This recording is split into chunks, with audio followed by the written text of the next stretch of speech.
Hello, everyone. Welcome back to the Anxiety Recovery Podcast.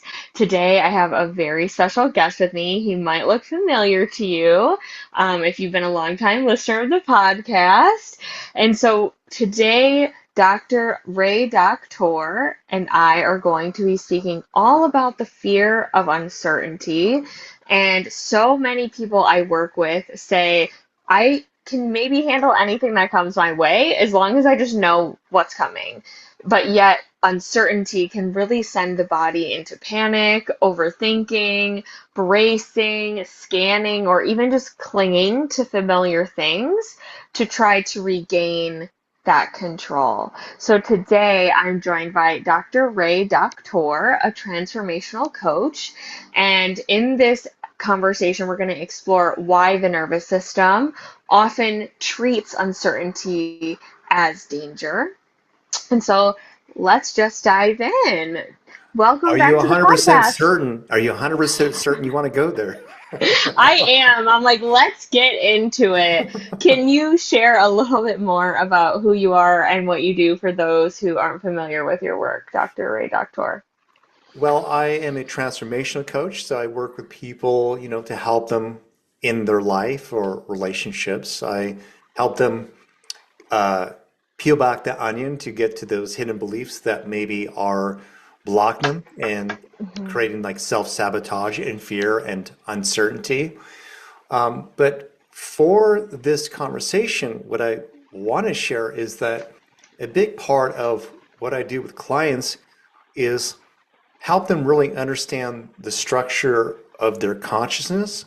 Because a great way to look at this would be as an example where one person might arrive to the grocery store and there's this huge line and they just think, oh my God, uh, I don't want to wait in line for extra 15 to 20 minutes. And then there's another person who arrives and sees that there's a line and they're just catching up with responding to people on Facebook. They see it as an opportunity. It's the same situation, but dependent on our consciousness, dependent on what filters in programs and ideas we have about life, that it will either elicit a positive experience or a negative experience. And most of the time, when I work with people, we're looking at those filters, those Mhm. beliefs that might be hidden, so they can perceive and experience and interpret life from a more positive perspective, including Mm. uncertainty, including uncertainty. Because one thing about uncertainty, it is connected to survival, Mhm. bottom line. Mhm. And so Mhm. when you're in a state of uncertainty, you're probably not thriving. You're probably in fear. You know what I mean? And like Yeah. it's like it'd be like, just imagine you are literally uh, in a tree and you're trying not to be eaten by a tiger. If someone were to say, "Hey, do you want to get massages Tuesday?" Uh, because you're in that fear, in that uncertainty, Mhm. whether or not if you come down a tree or not, you're going to live. You're probably not going to be looking at what's working. You're going to be Mm. focused on just this moment, this fear, and that is it. It's life is blunted. Mm. And what is it like in your eyes that like what is it about uncertainty that the nervous system finds so threatening? What is your thoughts around that? Because in order for us to survive literally as Hmm. human beings, is that there's a certain knowingness that we need to have as whether or not we'll live or die. Hmm. Bottom line. Secondly, that because we've been programmed to maybe have things figured out, to even have been brainwashed with that there's certain steps that you're to take to be successful, meet the partner of your dreams, or even say, be okay wherever you live, that if you go against the program, it might not work out. I mean, look at where you're at right now, Valerie. Mhm. Right? I mean, share that with the audience because you are living a more of a nomadic or digital life. Yeah, yeah, and adding on to what Ray just like invited me into is, the past 7 months I've been living a digital nomad lifestyle where I have not stayed in the same place for really even more than 3 months at a time. And so it can feel really scary. And like right now, I'm in a big transition point in my life. I'm a digital nomad. I'm living currently when this podcast is being recorded in Panama, but I'm thinking maybe I'll go back to Tulum. A really close friendship that I have, we ended up like parting ways, deciding that this dynamic also isn't working out. And so there's just like a lot of fears under that. And like that can come with a lot of uncertainty. But it's also like, as I've done the digital nomad lifestyle, I've built a much bigger capacity for uncertainty. And a lot of people, especially like in my state of mind, like where I'm at, or maybe like if you're going through a transitional period in your life, like people can want to try to predict or decide or try to figure things out. And why, Dr. Ray, do you feel like anxiety can often show up as that need to predict, decide, or figure things out rather than this fear itself? Well, what you're pointing to is a little bit what I shared about those hidden beliefs. So, as an Hmm. example, would you agree, Valerie, that most parents wouldn't want their daughters by themselves to be traveling? Oh, 100%, 100%. All right, all right. Have you also been programmed because you're a woman that you have to be more careful than males? Yes, Okay. 1,000%. Also, have you been shown, like the rest of the world, that there's a lot of uncertainty with where we're headed in the future, and that if you're in a foreign country, it might be less as safe? Oh my God, less is like, oh my God, like the United States is a shit show, but the point is that, but at least like you're a citizen and you will be Yeah. able to be protected. Okay. Right. So I'm just Exactly. mentioning, so all of those are not truths. Mhm. Mhm. And so if you're going against the program, of course, there might be some hidden beliefs or ideas about this that you're unaware of that creates anxiety because there's a part of you that is still listening, whether you're aware of it or not, of what mom and dad told you. Mm. Yeah, 100%. And I'll even just share a little bit. Like, I am friends with this guy, Bernard, and his girlfriend, and we were talking about like protecting ourselves, and Panama is like pretty safe. Like, we Mhm. really like it here and Mhm. etc.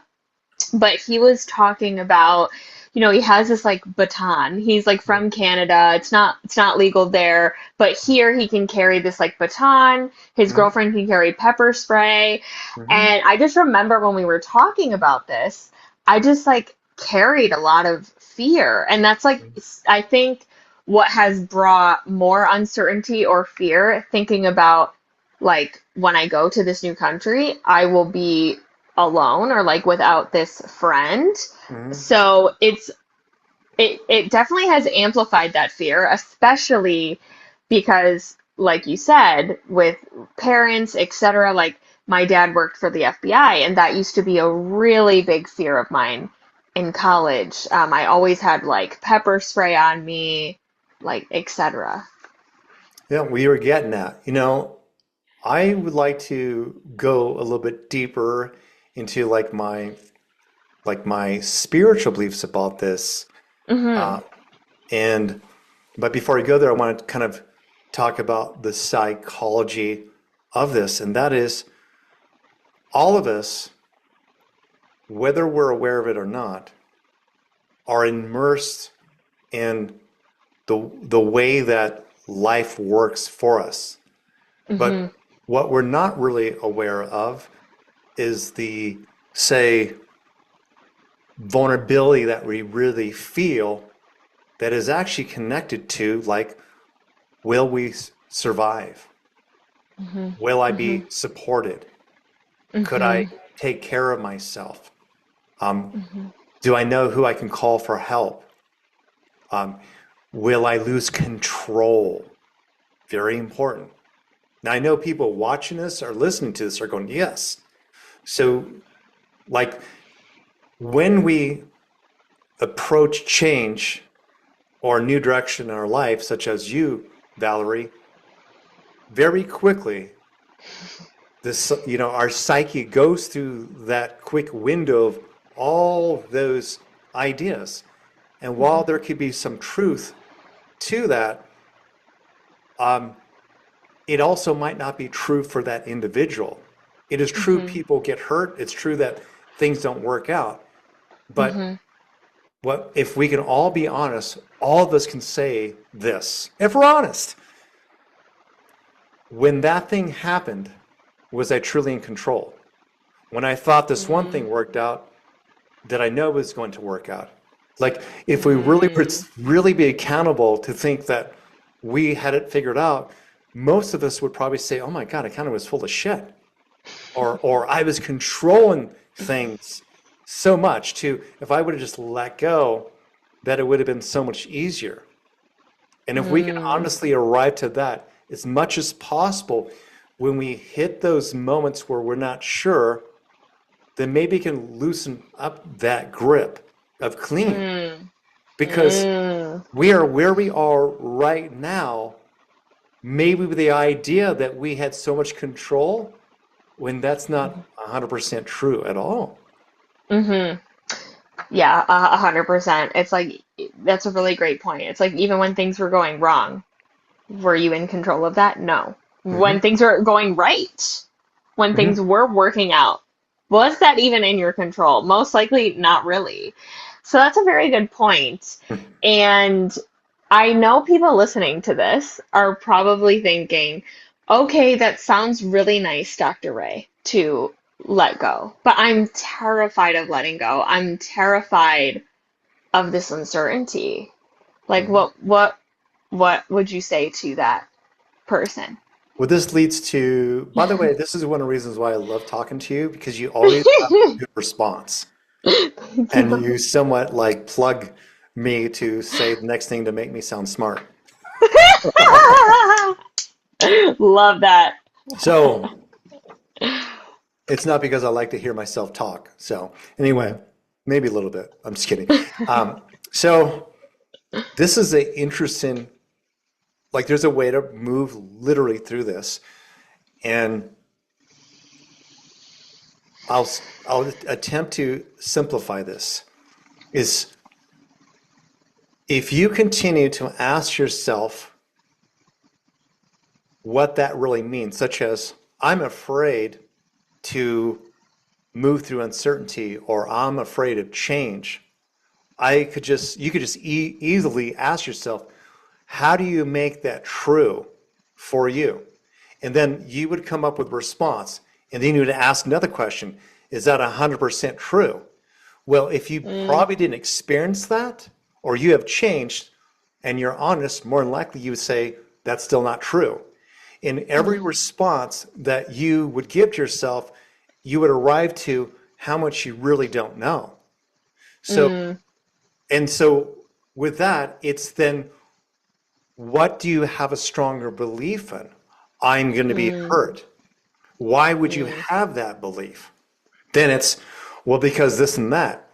Well, why are you still having that belief? Does it serve you? I don't know. Sure, you do. What is the secondary gain?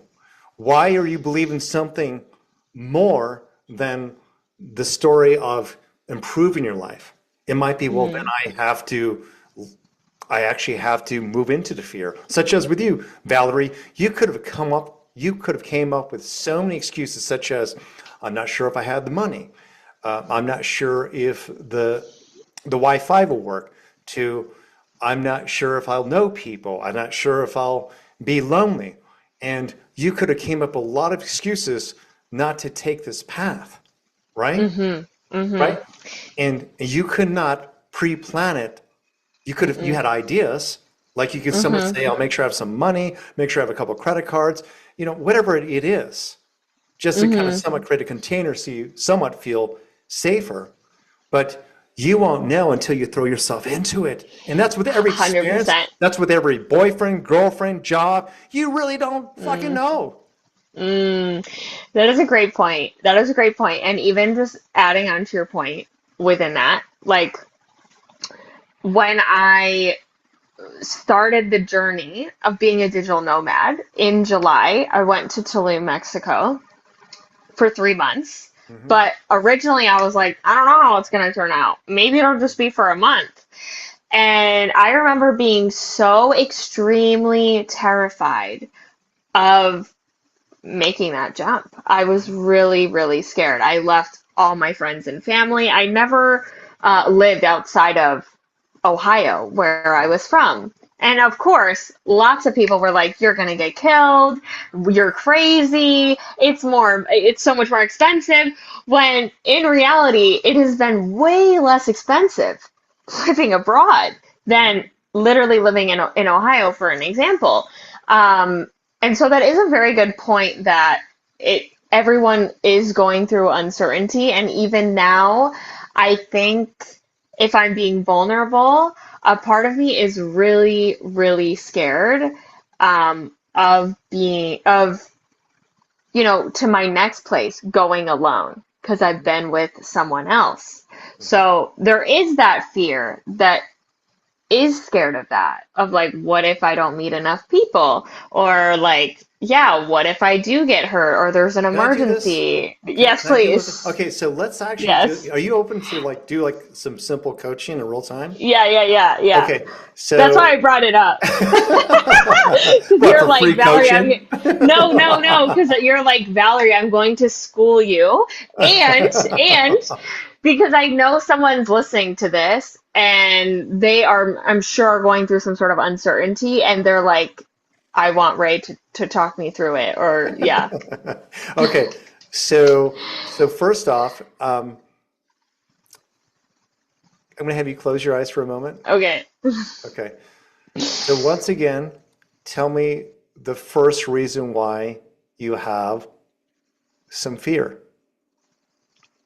I think it's the fear of being alone Mhm. in the uncertainty. Okay. What is your true relationship being alone?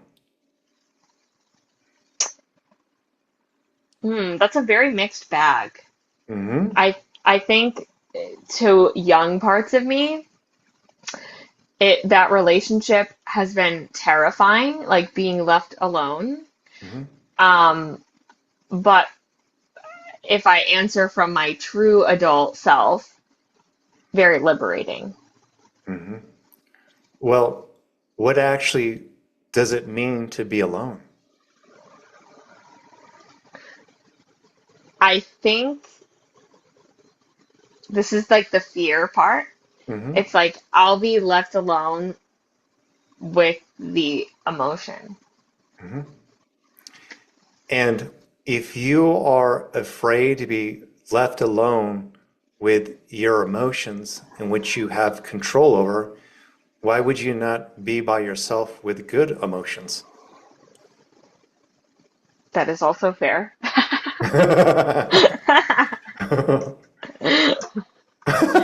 That's also fair. Yes. Yeah.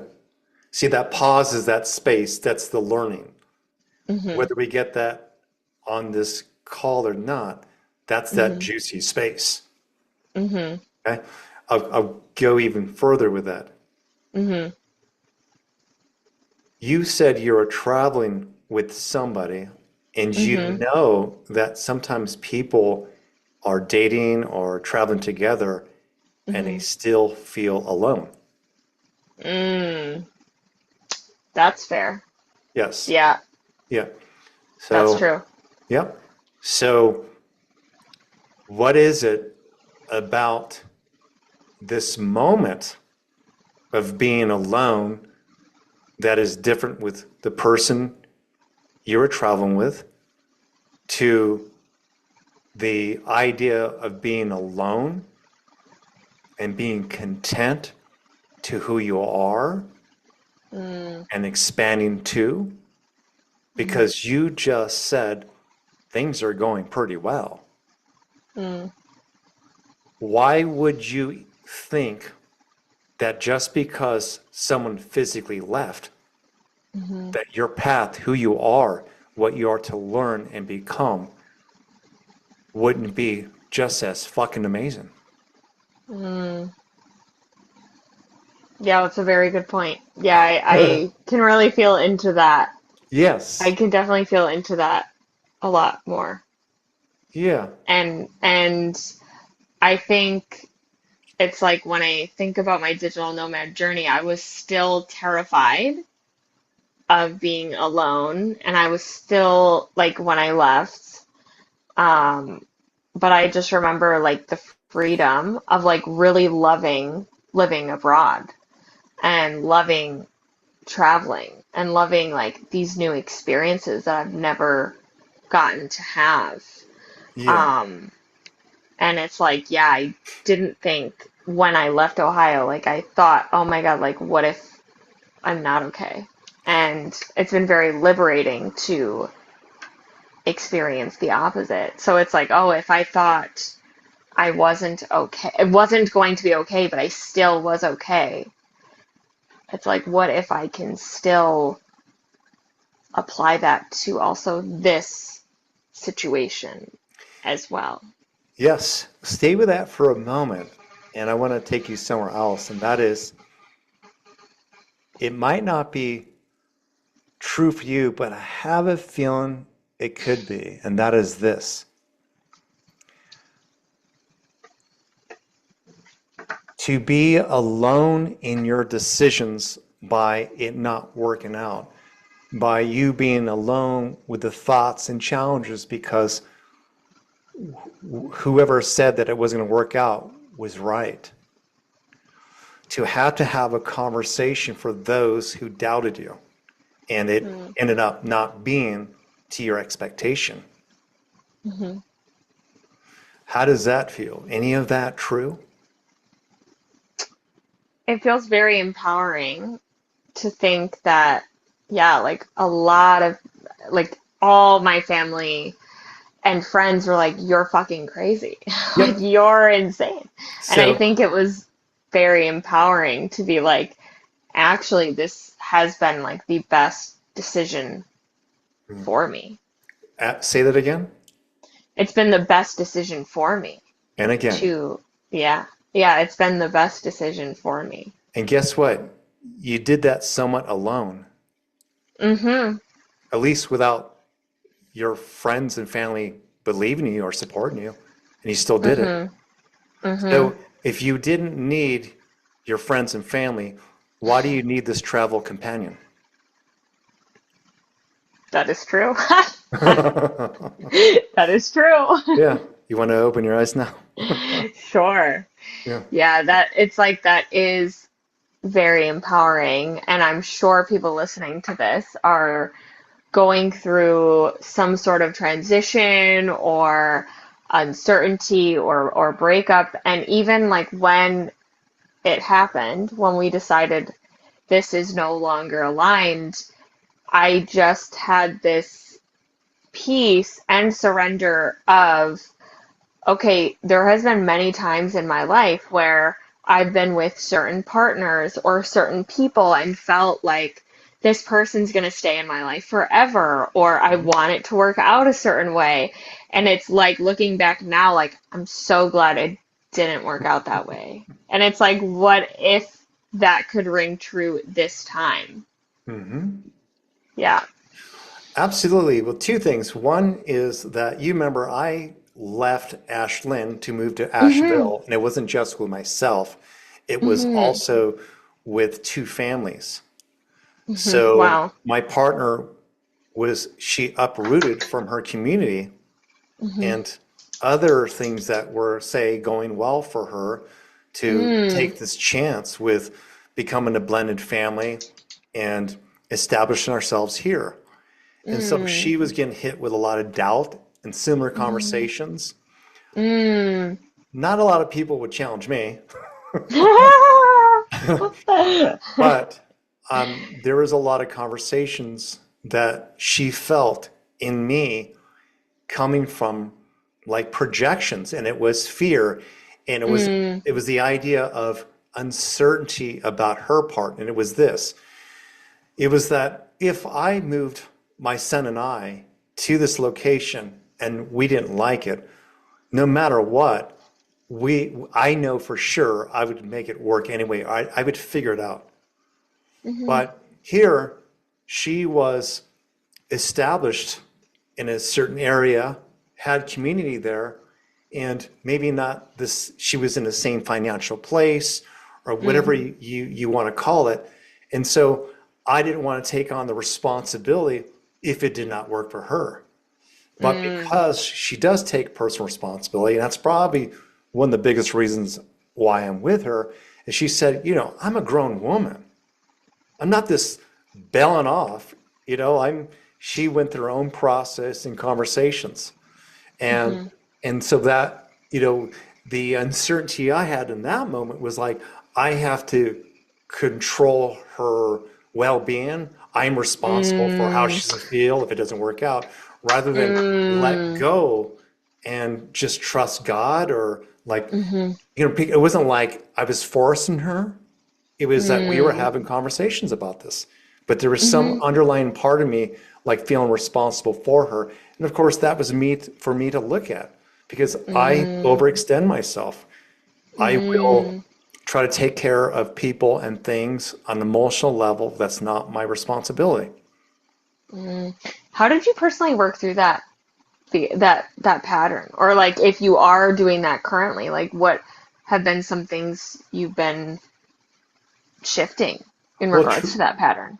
well, truthfully, just her saying that was it. Remember, she's a coach. Yeah, yeah, yeah. So, Right. so it was almost like a kind of more like it just made so much sense. It made me laugh. Mm. It really did. It made me laugh. But again, Yeah. it comes back to like how how much I don't really have control of things.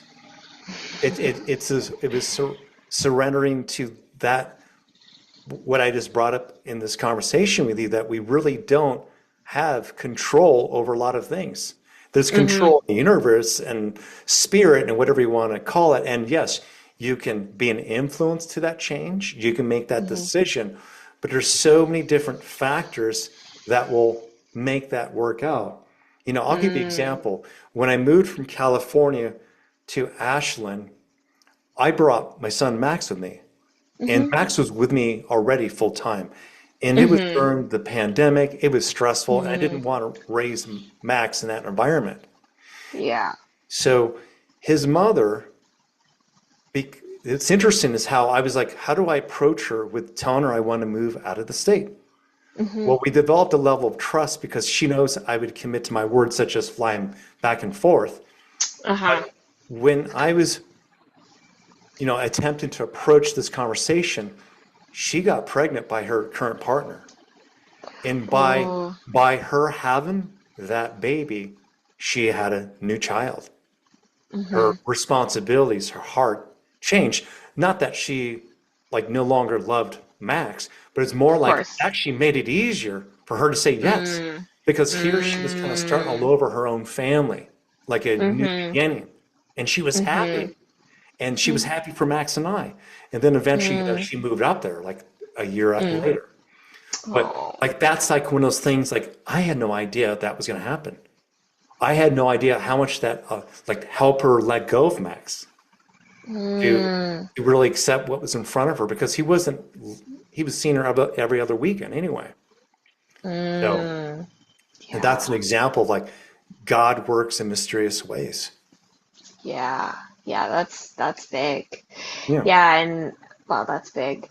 And you know, and we talked a lot about like these personal examples, and I'm sure people are listening to this, and that uncertainty for me, really what drives the uncertainty is like that fear of abandonment. And Mhm. why do you feel like uncertainty can trigger those deeper fears like abandonment, rejection, or loss of control?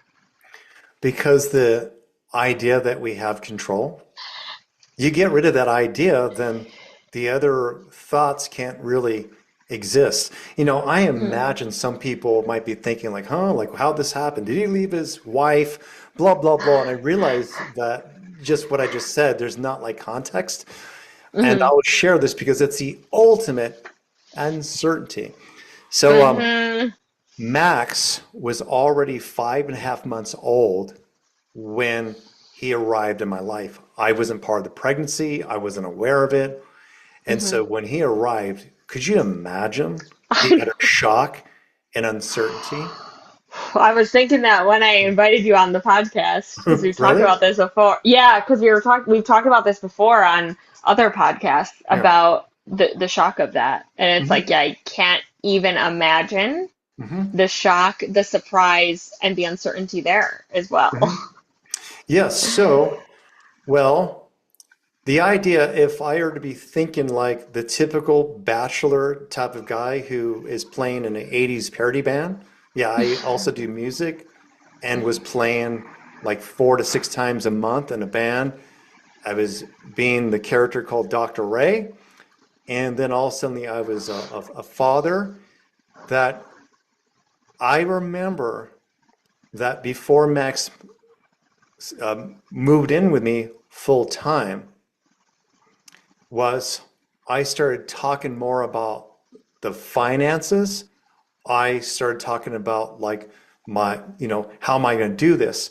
But the truth was this, I wasn't ready to be honest about letting go of my lifestyle and what I thought was working for me, meaning that Mm, I didn't want things to change because this is what I have known. mm, And so while I loved Max, it was like, okay, I'm not going out very much anymore. mhm, And the idea was things are not going to, it's going to get harder. I'm not going to be able to mm, date. I'm not this. I mm, me. But I leaned into it. mhm, And what came from being a father was so much more, mm, so much more. And this is where this leads to the spiritual part where I didn't like continue to talk about. And it's this. While Max appeared to be a struggle at first to making more money, mhm, to um, I don't know, just making sure everyone's okay, it was this. I attracted a person who started to help me with copy, where within just 2 months of like having Max live with me full time, he showed me how to make $2,500 to $4,000 a month at the workshops wow. he's already doing. I manifested this. Like Mm, shit. And I didn't have this prior to Max. So I was actually making it even more. Okay. mm, To it was like almost like this, I surrendered to it where other people, other things to help me build my business started to mm, show up. And so while mm, I was letting go of my immature, younger male version of myself to old identities, other uh-huh. things were, I'm sharing this with you too because it's going to happen to you also, Valerie. Other things Mhm, started to blossom for me.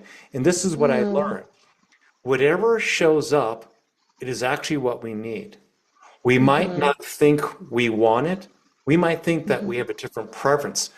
But everything in our life right now is part of our growth in the mhm, next step of our becoming. And that mhm, becoming, guarantee, is going to be a more vibrational match for us to be that container for that expansion of a better podcast, mhm, relationship, to mm, building our business, to whatever else. And so mm, if people recognize everything that they resist, like if they mm, recognize what we've shared several times here, that they've never have had control of many things, and in fact, most of the times when they've had a lot of stress and resistance was because they were not accepting what was in that moment, or at least from a place of clarity and open heart. They had mm, more of their thoughts going to, it should have been this way. I wish it would have worked out mm, this other way. And for just like Mm, you, talking about a relationship not working out, rather than saying that mm, this is actually what I needed. You also said that, mm-hmm, Valerie, by saying, wow, when I reflected back on that relationship, oh my God, I could not be where I'm at right now. So if mm, most people listening to this or watching this can remember everything that is there right now, whether you believe in God or not, or higher power, it's like you can handle it. And if you can mm-hmm, handle it with grace and love and with openness and and, mm, and integrate that, you'll be mm-hmm, surprised what type of person you'll be. This doesn't mean that you let go of control in an idea of what you want. It's that you also step back and recognize I truly don't know what the how the best outcome is going to look like. I really don't mm-hmm, know how this is going to help me grow. And more and often, it's more exciting than you can ever think of. mm-hmm, mm-hmm. Absolutely. And that's a really important piece is that resistance part because like the other day I was really upset about, this dynamic shifting and I was talking to my best friend from Ohio back home and she's like you need to drop the what ifs, the shouldas, the couldas. This is like where you're at and what's happening now and now you need to decide what are you going to do moving forward because this resistance is not helping you. And it's like when we can accept, like, this is what's here. And what if, like, I can't change this situation? Like, how can you surrender even 1% more into that? That what if it's okay that maybe I don't get everything I want or those preferences, like Dr. Ray was saying? And it's like, what if that was for your greater good? Absolutely. Life is always there to guide you. Life Hmm. is always there. Every challenging moment, any embarrassing moment, and I'm going to share a story that, Yes. oh, it is juicy. It is It's juicy. juicy. I Okay. cannot believe I'm going to share this. So I was in a hurry, and part of the hurry is because my stomach was not working so well. And so I pulled into the co-op because they had a toilet, and I rushed to the toilet. And then when I came out, let's just say that I didn't make it, so I sharted. Oh my God. Oh my God. And as I was walking out, a person who had seen me on Facebook, who Oh no. like wanted to really meet me, stopped me. Oh And I'm shit. talking to her in this moment, and I'm wondering if she can smell me. Oh my I'm trying God. to keep my composure, and she was somewhat a fan. And that led to a conversation I needed, and it had to do with a rental space for an event. I'm Mm, talking about I ended up doing a workshop there like 2 months after moving there. And this mm. person was the person who had that space.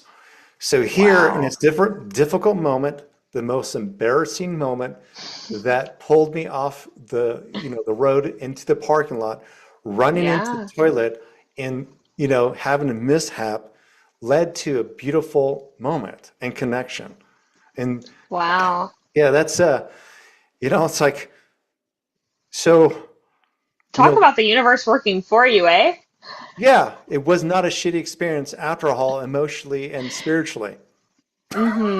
It might have been Mm-hmm. literally, but it wasn't emotionally and spiritually. It was actually pretty comical and something of course, I joked about with people about that because I said, Hmm. I go, like, could you imagine like trying to because that was the other thing.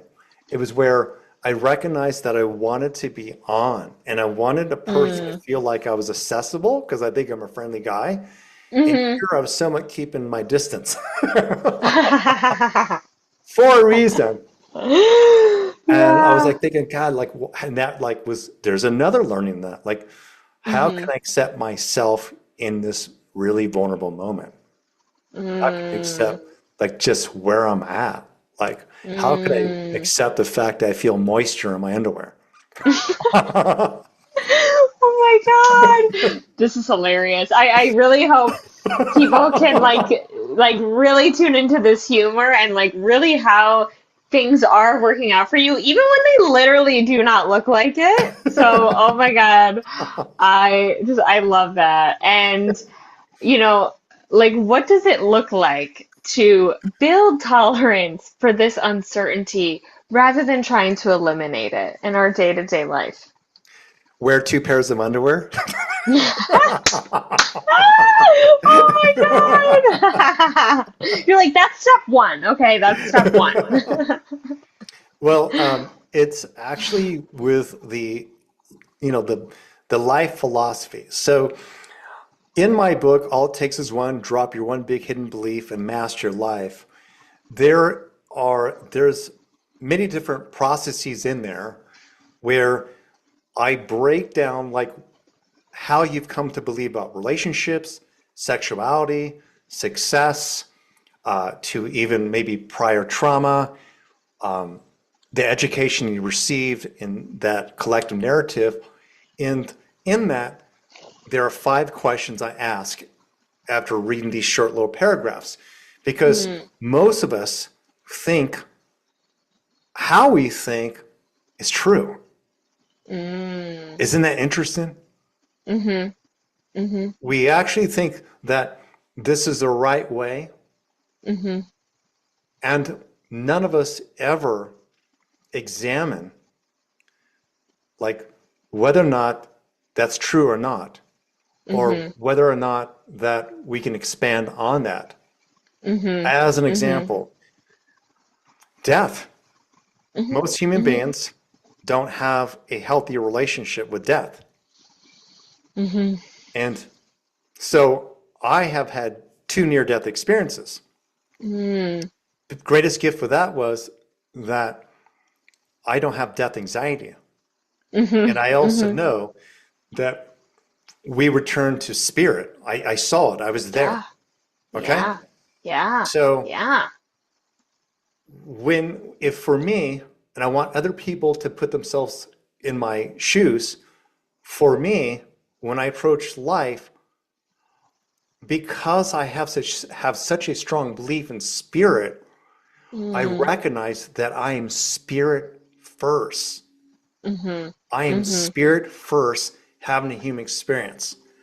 And mm-hmm, my spirit isn't looking at this in a negative way. mm-hmm, My soul isn't looking at mm-hmm, who I am and who I am to become from a place of urgency. So while I have mm, this earth experience I'm looking at as uncertain or resistance or stressful, I remind myself that, wait a minute, this is still somewhat an illusion. This is mm, still somewhat an illusion. Because again, the way I might be looking at this could be how I started off this conversation, which was you have 2 people who go to the grocery store and there's a long line. One mm-hmm, sees it as a waste of time. Another person utilizes it as someone like a positive experience. mm-hmm, So mm-hmm, whenever we are looking at what's in front of us and we feel resistance, whenever we have fear to do that thing, that mm, if we can step back and take pause and just ask, what would my soul say about this anyway? How would my mm, spirit guide me anyway? How would mm, my alignment want me to feel anyway? And you mm, might realize that it's not as a big of deal as you think. Now, people who are atheists, people who are just more type A, or mm-hmm, honestly, they're not going to maybe resonate with this. And mm-hmm. this And is, that's okay. yeah, this is not with judgment. This is from experience working with over 6,000 clients. Majority of the people who I see hit a ceiling are not really make sense out of what I just said or other conversations about that. It is because they don't have a connection to a higher power. They don't believe Mm-hmm, in spirit. They're very Mhm. much almost like in that animalistic fend for yourself Mhm. place. So Mhm. therefore, they're in constant fear. They're, Mm. you know, they don't believe in them best in humanity. They have Mm. experienced perpetual abuse. They do Mhm. have trust issues. So their uncertainty comes up because they're presented with a situation where it's time for them to be decisive. They're presented with a Mm. situation where they finally have to take personal responsibility. They're presented now with a situation where they have to lean into the conflict. They now Mm. are being put in a position where to others it can appear as though that they failed, but to them they have to remember that this is the best choice for them. And so when we Mm. become a hero of that story, whether you believe in God or not, and you break through that, just like you, Valerie, I Mhm. want to travel abroad and I'm hearing what my family members and friends are saying. Well, there's this calling in me. I'm going to have to face that criticism later on. So what? They've been Mhm. criticizing me all the fucking long anyway. I'm Right. gonna I'm gonna have to face that dance sooner or later. So I'm just gonna go Mhm. for it. And now look Mhm. what's happened. Mhm. Mhm. We got to Right. face the dance. We got to face that fire. We got to move right through it Mm. fearlessly. Yeah. Mm. Yeah. That's really powerful. Like really, really sitting in that. And like, I just think that's really powerful. I can feel the conviction in your words as you're speaking on that. I just think that's so beyond powerful. It's like you can choose two different ways of looking at these situations. Hmm. One where it's like, why me? Resistance, non-acceptance, or what would my soul actually say about this? How Hmm. is this helping me grow? How is this helping me expand? How is this helping me to deepen my self-trust and self-confidence when everything outside and externally might look uncertain, but internally my soul is saying yes to this experience? Yes, Hmm. absolutely. Yeah, like this might sound like a digression, but I think it will align with a lot of people. Hmm. And I have worked with couples where they have a different version of what had happened between them, whether it was a Hmm. communication or it could be just one of those very linear stories. Well, after that third shot of tequila, Hank, you said this and whatever. And, they might get into argument. And I typically don't sit there and just watch this take place. I lean in pretty Uh-huh. quickly. Yeah. And typically, like questions like this, like diffuses it. And that is this. What would love itself say about this moment? What would love say about this? Does how you feel right now feel like love? By how you're Mm. talking about your partner, does that feel like love? If Mm. love were to exist anyway in this moment, despite what had happened, how would love show up now? And of course, you might have people go, well, but, I go, do you want to be right about what happened? Or do you want to step into love again? Wow, such like an exhale as I even hear those questions and like such a more loving intent versus Mhm. na na na na na, you're wrong. Mhm. Hank, you did this, na na Mhm. na. I could see how that would be really, really powerful for couples. Yeah. Yeah. It's interesting. I just thought about it. I wonder Yeah. if I use the word Hank because of Dixie Chicks song. No, that's Okay. Earl. I think it's Earl. I don't know. I use the word Earl and Hank often. I don't know. Okay. But but yeah, like it's and some people will hear this and go, "Well, what if this person did this and this and that and whatever?" The thing is this, even if a person broke an agreement, there Hmm. was betrayal. Hmm. Ultimately, you want to experience love with that person. If that Mm. person can't keep the agreement, if that person cannot show up, wouldn't you want to experience love anyway? Mm, that's Yeah. right. Uh, Yeah, and it's like, what if I can tune into love despite Yeah. that happening? Yeah. And And it's what would that you. look like? Yeah. And here's the thing, loving yourself could also look like, I'm going to end this relationship because I love myself more than this situation and your excuses. I love Hmm. myself more than listening to you work through things and wait for your potential. You know, Mm, I love myself. I'm going to connect to love itself. And how you show up doesn't look like love to me. And I mm, accept you. I love you. Goodbye. mm. Yeah, yeah. I know someone listening to that, agree, like their soul agrees, but then a part of them is like, shit, that stings. Yes. Personal Yeah, responsibility. Oh my God, I got to do the inner yeah. work. Oh, that's what all these like, coaches or, motivational speakers been talking about. That is self-love. Mm-hmm, mm-hmm. Absolutely, absolutely. And to really wrap up this conversation, what is one gentle practice someone can use when uncertainty starts to trigger them or activate that fear? So it is to do this before that happens. And this is Mm, how you create a hypnotic cue. And a hypnotic cue doesn't necessarily have to look like hypnosis.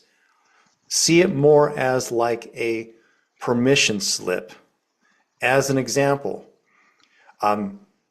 if you, for whatever reason, feel better when you just put your hands on your heart, and let's say you practice once a week, putting your hands over your heart while also touching your solar plexus, and you were to say to yourself, there I am, there I am, I'm happy to be me, there I am, there I am. And you do that just for 1 week, and we're talking about just 2 minutes, that you're going to create some type of connection to being grounded and say certain and happy to be yourself. Now imagine you have a moment where, like, oh my God, I don't know if I can take on that new client. Put your hands over your heart. In time, that will be like almost like a hypnotic cue that kind of brings you right to that state of consciousness. That's one simple exercise. Another one is this, which is going down the rabbit hole a little bit more, and that is pulling out a journal. No typing. I want your hands on paper, and I want to activate your left and right hemisphere, and that would be this. It's what I did with you, Valerie, a little bit. It would be, what is my true relationship with uncertainty? Why do I have more power in uncertainty rather than thrive in uncertainty? To what would my life look like if I were to let go of uncertainty? What choices or personal responsibility would I have to take if I actually can't use this as some type of shield? Like there's ways to just challenge yourself and see what kind of comes up with what you write. Then of course, like sure, you might, I mean, I don't know. I never sting myself, but I know when I have that kind of dark night of the soul experience because I recognize that like has really been me in a way. Well, then if you have been in a way, it's not uncertainty, it's yourself. It's yourself, and it's just the way that you've been viewing life. So, mm, and once you kind of see that it's nonsensical to operate this way, it's really hard to bullshit yourself. mhm, It really is. And then mhm, if you continue in that direction, then whether that was a belief to look at and examine, it could be even doing the other journaling question. That is, what do I believe in more that will keep me away from getting what I want? What am I investing more of ooh, my time into for some certain outcome rather than letting go and reaching for what I really desire? You kind of go mm, more, it's almost like admitting that living this way for you has worked thus far, or that you are moving more to the negative because you fear what you're to become or have to do. So, mm, yeah, so, and these are just like mm. really honest questions to ourselves. Mm, yeah, like anyone listening to this, really reflect on what Dr. Ray is saying and journal this out. And if it feels safe, like DM me on Instagram or DM Ray on Instagram or Facebook Messenger and be like, hey, like this is what came up for me in this podcast. This is what came up for me in these journal questions. Like, I would love to hear everyone's responses as you're listening to this. And so for people listening, who are like, I want to learn more about Dr. Ray. I want to hear more from him. I want to connect with him. Where can people find you? Well, first off, when they hear this, they could put like the shit emoji that they liked Oh my it. God. Oh my God, that would be It would. hilarious. This is an Imagine it being inside like, joke. imagine that being your best like video, and there's just because there's all these emojis of that shit thing. Yeah. That's hilarious. Um, Oh my God. well, I am on. I'm assuming you're going to have the links, and that would be on Instagram, and then my Facebook, and also my website, which is raydoktor.com. That's RayDoktor.com. And I'm assuming also you have a link to my book. It Hmm. breaks down a lot of what I shared here in a more in the space of like your own convenience, where you can actually just go through a couple chapters and you definitely will experience insight. And that's what, if you go to on Amazon and look for my book, that's what people will say. Like they quickly like start discovering new parts themselves right away. Mm.